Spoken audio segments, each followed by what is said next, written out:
Сайн байцгаана уу хүн төлөгчтэй. Өнөөдөр манай Defacto нэвтрүүлгийн зочноор Аргентины улсын иргэн, Харвардын их сургуулийн судлаач, эрдэмтэн, ноён Wenceslao Bunge оролцож байна. Венсеслао Bunge, Харвардын Кеннидигийн сургуулийн эрдэмтэн, зөвлөх. Венцеслао Bunge, Харвардын их сургуулийн олон улсын хөгжлийн төвийн зөвлөх, төлөөлөн удирдах зөвлөлийн гишүүн, Дэвид Рокфеллерийн нэрэмжит Харвардын их сургуулийн Латин Америк судлалын төвийн судлаач. Тэрээр Дэлхийн банкын зөвлөх, Америкийн агаарын тээврийн Макдоналд Дуглас компани, олон улсын тээврийн төлбөр тооцооны төвийн захирал, удирдах зөвлөлийн гишүүн, Аргентины дарсны үндэстэн дамсан корпорацийн удирдах зөвлөлийн гишүүн захирлаар ажиллаж байжээ.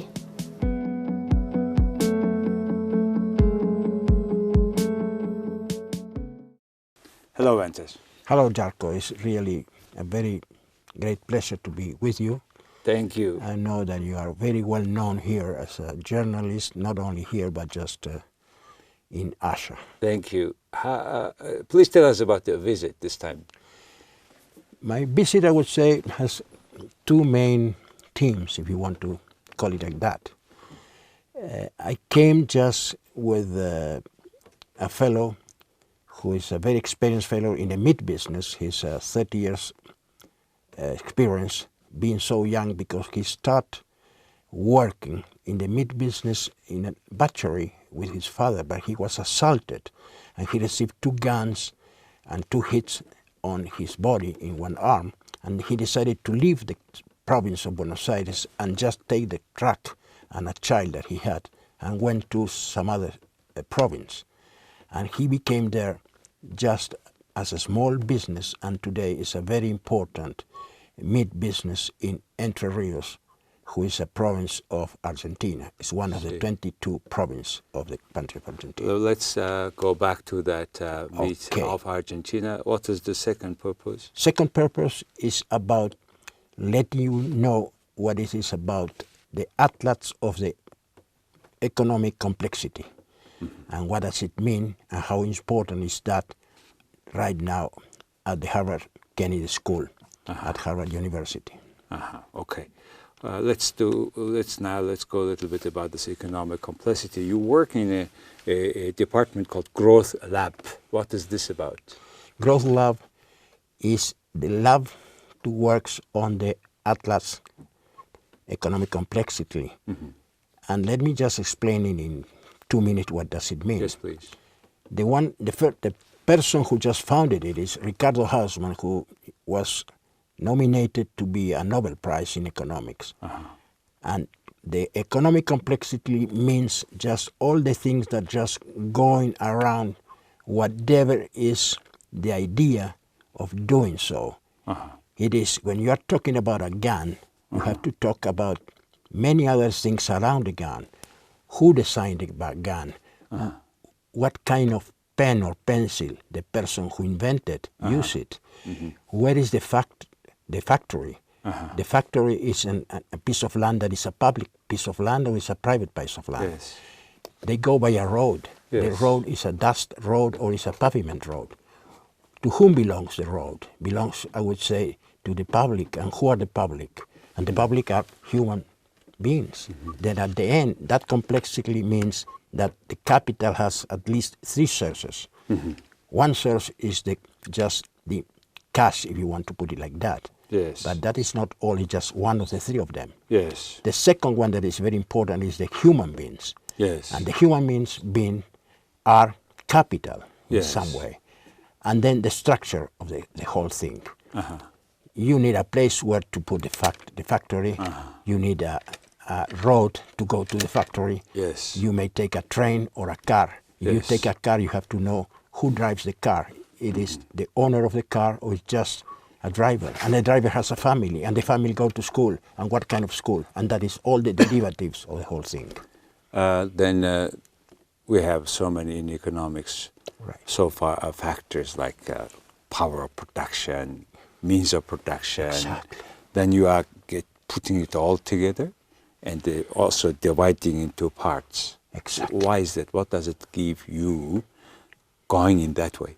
Okay, it gives us the idea, and let me just give us the university and the growth lab just signed an agreement with the city of Buenos Aires. The city of Buenos Aires is our capital. And we are studying for Buenos Aires. They would like to know where they will be in the next 20 years. And for doing so, they have to divide it to get all the economic complexity of that. And that's why they call Atlas. And we think that, I would say, Mongolia is to Asia what Argentina is to American's continent in some way. Then they have that relationship that is could be done to be studied what will happen with your country in your continent for the next 20 years. You have to know all what is around. That's, I think, the most needed thing in this country. In Because every our country. politicians think only for short term, as any election term, and we are suffering from that short-sightedness. And when you think about 20 years ahead with professionals who knows the practices of other countries, certainly it is a value. How do you think it can be done realistically in Mongolia? Well, let me tell you just a sample that I lived several years ago when I was in Boston studying at the B school. They signed an agreement between the two main parties, the Republican Party and Democratic parties, just about the city, just to download all the bridges and the roads that are coming into Boston. For 20 years, they made a plan and joined them both to be both together as partners for that particular plan. Today, if you go to Boston, there is only one bridge. It used to be 7 bridges entering there. All them are going downtown, below the town.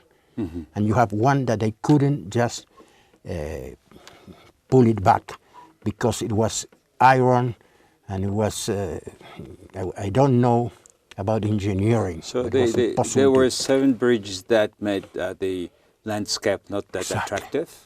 Probably not very friendly because Not friendly at all. So all of them are made under the water. Exactly. Not under, but some of them under the water, under the river that is just by Boston. Yes. But many of them under the city. Under the city. And I it's see. So this is kind of a brand new city in a way, in certain way, renovated.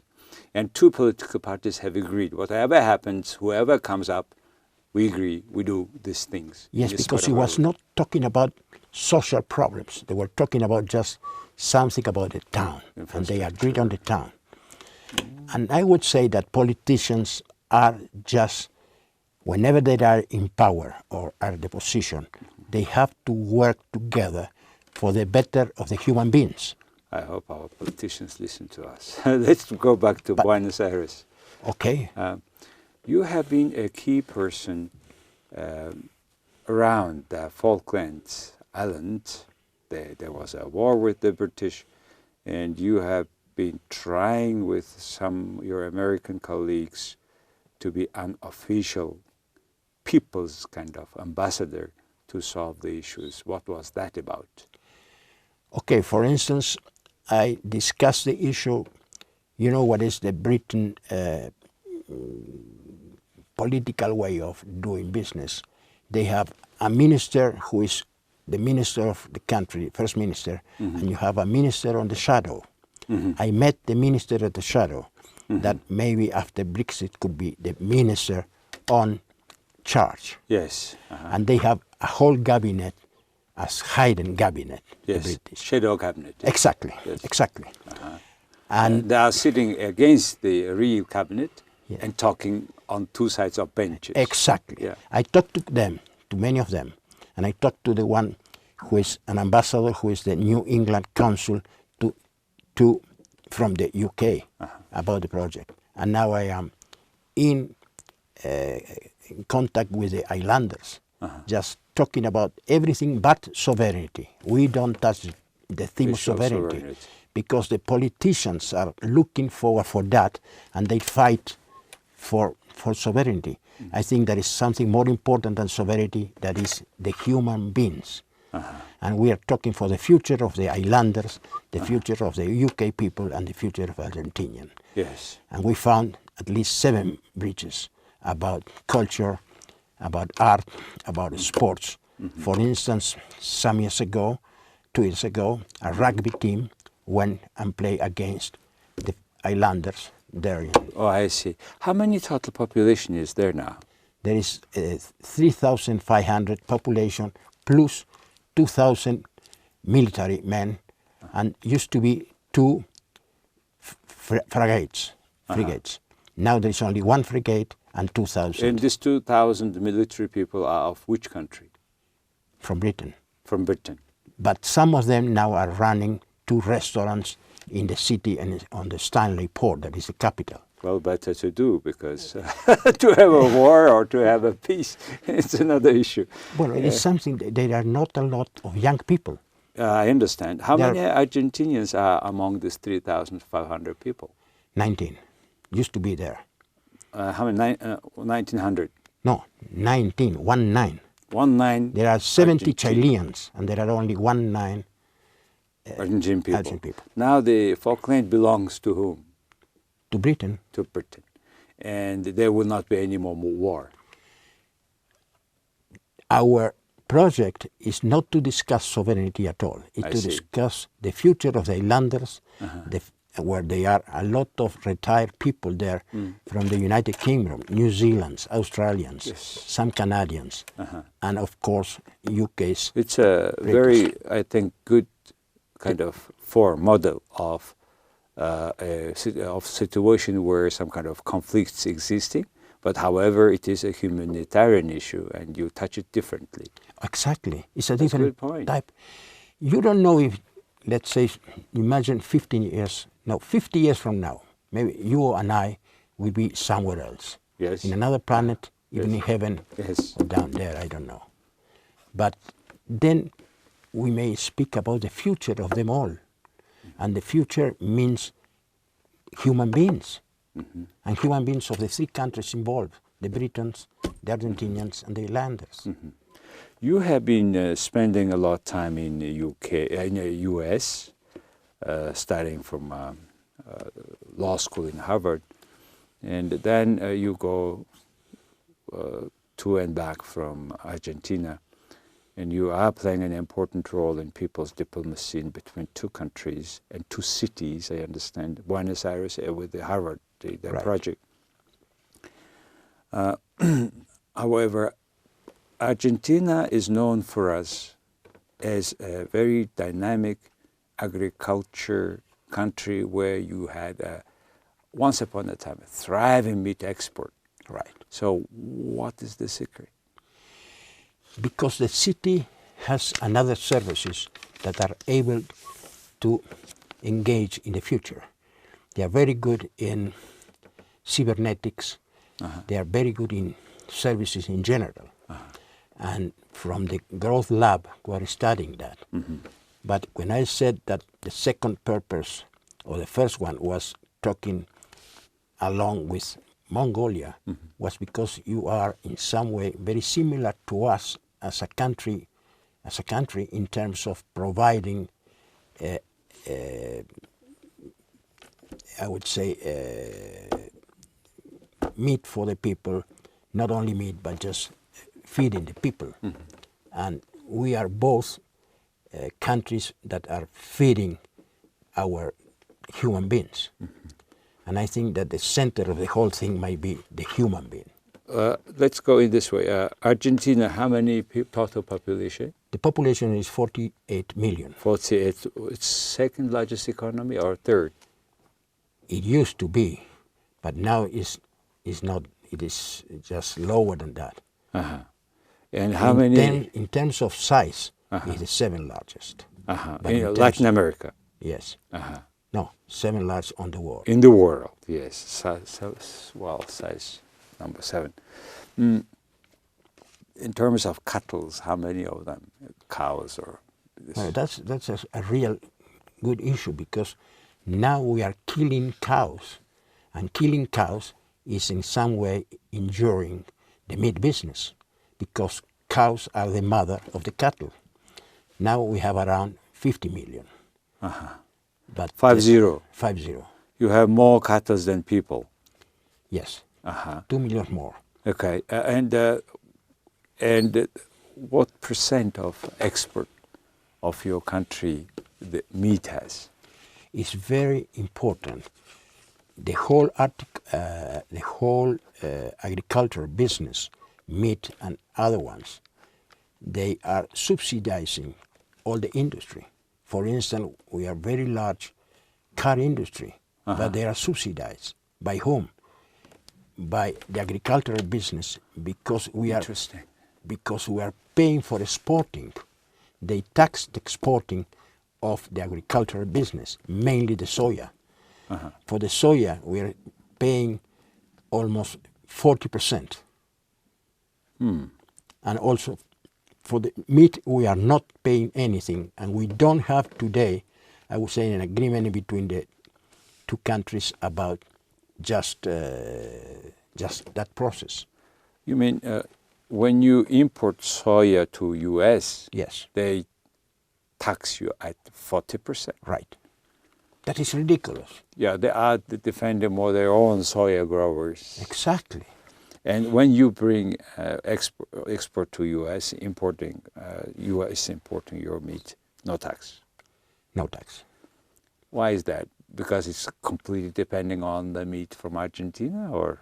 We are depending on the agricultural business as an income. Okay. Because if you take, for instance, the city of Buenos Aires, just the city, they have a direct tax that is called direct tax. And they paid a fortune, and it's almost 70% of the income of the city of Buenos Aires. They have all the other taxes. Dairy tax for milk? Not for milk, just for gambling. Okay.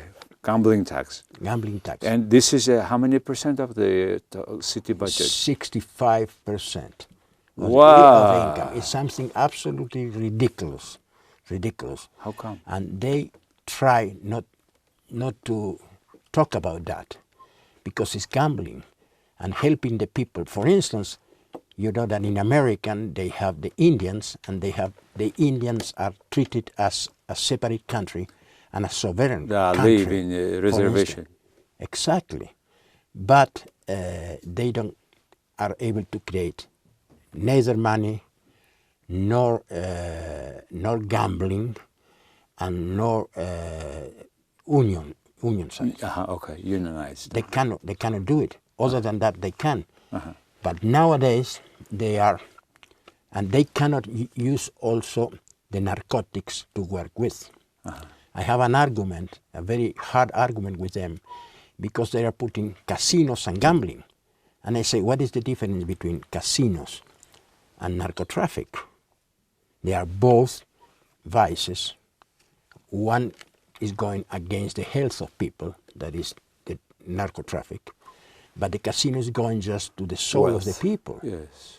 Then we have a big argument, because they try to say that that is some work that is honest, but it's playing with that. What is the reason the people so much like playing and even paying so high tax but still gambling? Why is that? Which kind of gambling? Is it like in Las Vegas, or what kind of type of gambling?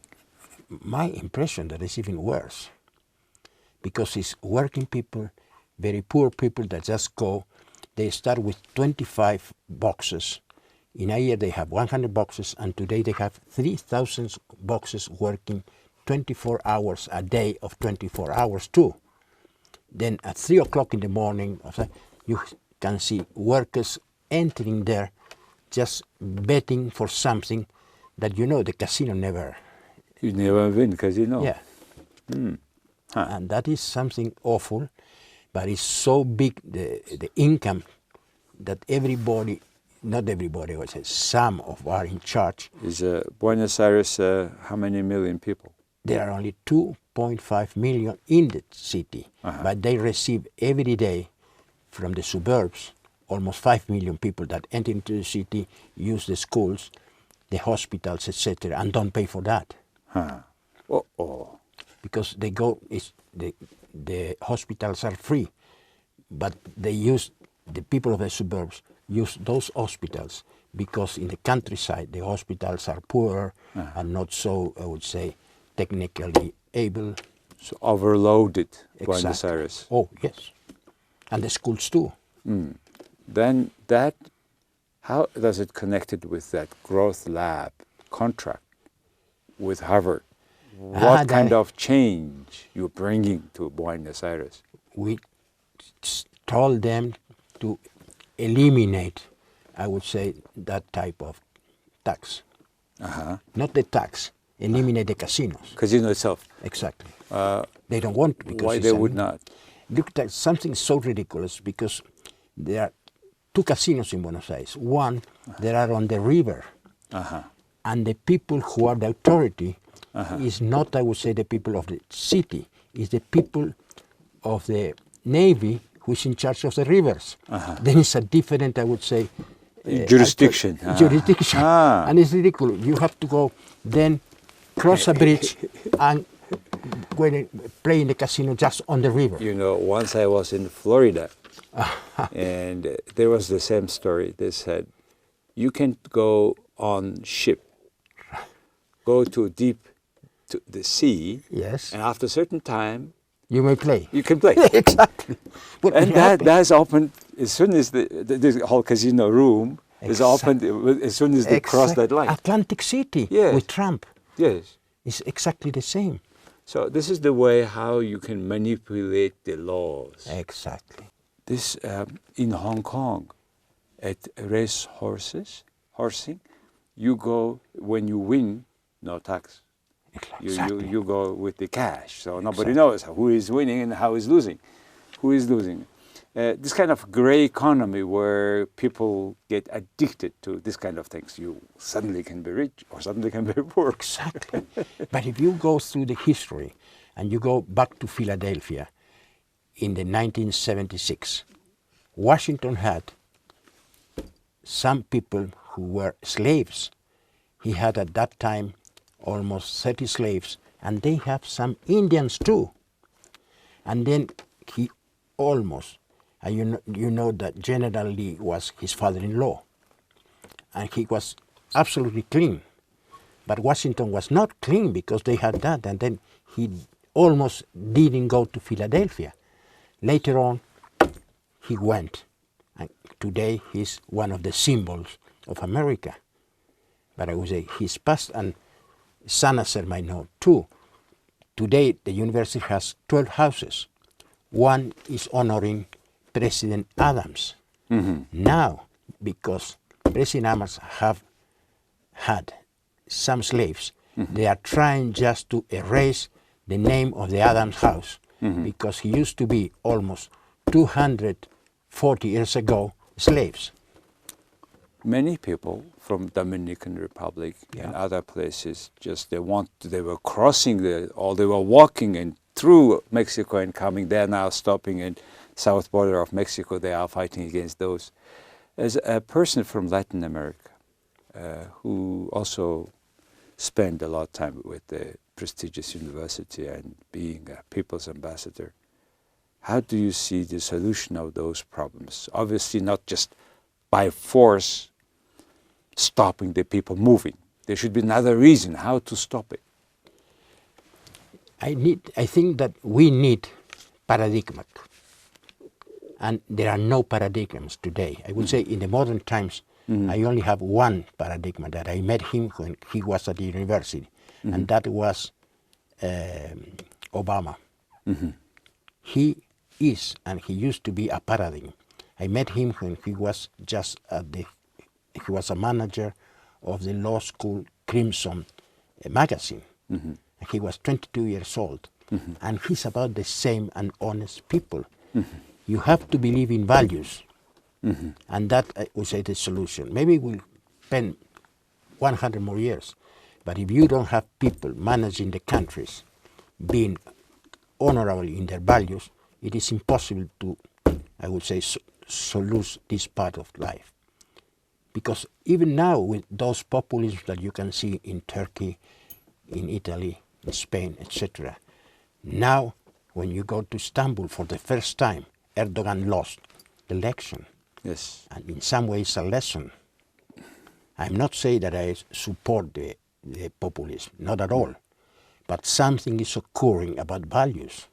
And you have to see and end yourself about values. And I think it's very simple about, I would say, my friend Ale Piri, who's in the big business. Adversity took his family and his because he was wounded by somebody who assaulted the butchery. And he had at that time, he had a daughter that he adopted because his fiancée at that time would like to abort it. And he said, no, I would like to keep it. Then they agree in keep it, and he just got the child. And today she's a student of a province university, and he's in the 4th year being in the medical school. And 4 more children. Wonderful story. And it's a wonderful human being story. You need people with values, values and values. Why then you see America being #1 country by economic power, by everything, by innovation, by the attraction of talents, how come that they come with the current situation? That is a good answer because I am registered as a Democrat. But I don't share today's the Democrats. And in the other end, you have somebody that is an entrepreneur. Maybe it's not Bill Gates, neither Bill Gates, not Steve Jobs. I would say he's Donald Trump. He's another type of entrepreneur. But he's trying just to accomplish what he said on the campaign. And that is something that all the politicians ignore. They promise something, but they go some other way. He promised something and he's trying to get it, for good or for bad, but he's trying to accomplish what he said. Well, at least for the second term comes, Exactly. and I that's think he's trying to. that is my impression, that he will win again. Because Democrats are playing just even lying, because all the stories about him are not true. Some of them they are true, many of them, but it is not all true. Then something is ignoring the value of the values, the moral values. If you go to the Greeks, go to Seneca, you talk about Seneca, and you have to, there is a chapter on Seneca talking to Litulio about the friendship. What does it mean, friendship, and the values of friendship? Is to be what you are and be good. What you are. Well, that's a good note to complete our interview, and I like what you said. Be who you are, what you are, And be good. then the honesty starts, and it will be a. And will we be have good. 2 samples here. Sanders is one. Okay, Ale is the other one. great.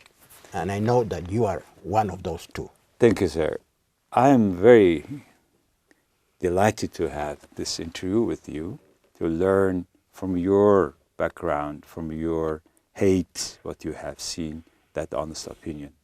And thank you very much, and welcome to Mongolia. I have to thank you very much for giving me the opportunity to be closer to Mongolia. Thank you, sir. Thank you. За хүн үзэгчдээ өнөөдөр манай Defacto нэвтрүүлгийн зочноор Харвардын судлаач эрдэмтэн ноён Wenceslao Bunge оролцлоо. Баярлалаа.